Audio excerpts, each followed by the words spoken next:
So, Hello, everyone. Welcome back again to my channel, Body and Mind Unplugged, the safe space where we break down everything medical, mental, in between in a very safe, simple, relatable way. So let's dive right in. Today, I want us to take another shift from medical and focus on mental. I want us to talk about bipolar depression or bipolar disorder. When you hear about bipolar disorder, what comes into your mind? Are you one of those that think bipolar is not real? That people are just acting out? That they're just seeking attention? Well, I have news for you. Bipolar depression is a mental health disorder that affects the chemicals in the brain and mood of people who struggle with bipolar depression. I like to describe it as mood roller coaster because that's exactly how it presents. Where people who struggle with bipolar depression have episodes of very highs and lows. When they are in their highs, they may have extreme energy. They may not stop talking. Um, Very little sleep and still have a lot of energy to keep going. Um, Feeling invisible. That's the mania or the manic phase of bipolar depression. There are usually two phases. So the manic and the depression phase. The manic is the high, and then the depression phase is the low. And when that roller coaster dive down, that's when they feel extreme sadness. They don't feel themselves. They are usually not their bubble self anymore. They have less energy and interest in things that they used to love to do. They may have poor sleep, low self esteem, so on and so forth. So, what are some of the signs of bipolar or symptoms of bipolar disorder? Like I said earlier, the feeling of extreme sadness, empty, hopelessness, that can span from days to weeks.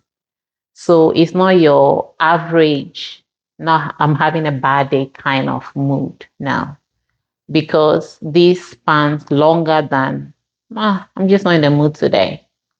Okay. And then losing interest in things that they usually love to do. Let's say um, you love playing basketball or volleyball on weekends, every weekend for like 20 years, you've never missed a day on the court. And then all of a sudden, you're just not interested in that anymore. You love to travel, all of a sudden, you're just not interested in that anymore. That could be a sign. They may struggle with sleep, usually sleeping too much or very little. The same applies to diet. They may be eating too much or eating too little. And sometimes when they are in their manic phase, they may be sleeping too little, eating too little. When they're in the depressive phase, they may be eating too much or sleeping too much. Okay. And feeling guilty, blaming themselves for something that may not necessarily be their fault.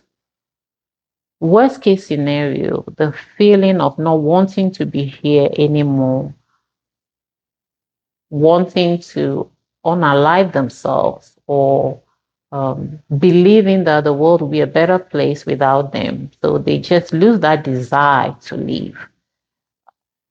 When that happens, it's a medical emergency and they need serious intervention. That's a 911 situation or hospitalization for that matter. So That being said, what are some of the risk factors of bipolar depression? Family history is usually a risk factor. Like I've always said, in just like any other medical or mental health condition, it is it is not very uncommon that you have family history when you have one. You know what I mean? It is not uncommon or a shock when you're diagnosed with something that is prominent in your family. Another risk factor is chemical imbalance in the brain, substance abuse, drug and alcohol abuse can also be a trigger. Stress, trauma can be a trigger as well.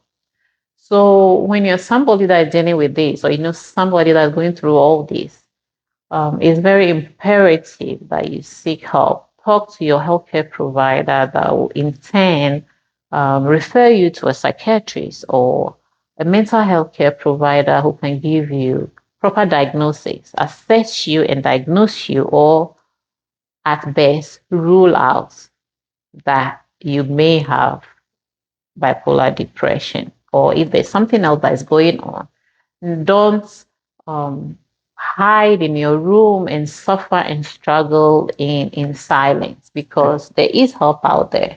There is help out there for you. So if your loved one is going through something like this, give them the support they need, because they do need it. If you're going through something like this, seek help. There's no shame in it. So what are the treatment options? Just like you wouldn't expect somebody who has asthma to snap out of their difficult breathing episode and just breathe well. You shouldn't expect somebody with bipolar depression should snap out of their episode and just behave like nothing. It's not a condition that you just snap out of. So treatment options include medication, therapy, lifestyle changes, as well as family support. So I cannot overemphasize the importance of support. If you're well informed, then it's more than likely that you'll be more empathetic than judgmental when you see people struggling with bipolar depression. And there's so many myths out there that people can just snap out of it. No, they cannot just snap out of it, because it's not, like I said earlier, having a bad day, because the episodes can span from days to even weeks. Imagine being in a manic phase of having really, really difficult highs of extreme excitement or hyperactivity, not being able to slow down, not being able to sleep.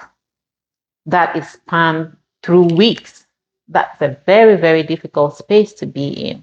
Or going through a major depressive episode and you feel like not living anymore, and this is not just a bad day, it's spanning through weeks and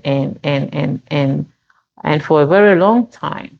That's why it's very important that we're well informed so that we can be supportive um, for the mental health community. When you have diabetes and high blood pressure, you are expected to take medication and do lifestyle changes. The same applies to mental health. You are expected to do the same thing. So let's not stigmatize mental health while giving all the support to medical health or physical health. Until next time, take care of yourself physically and mentally. I'll see you.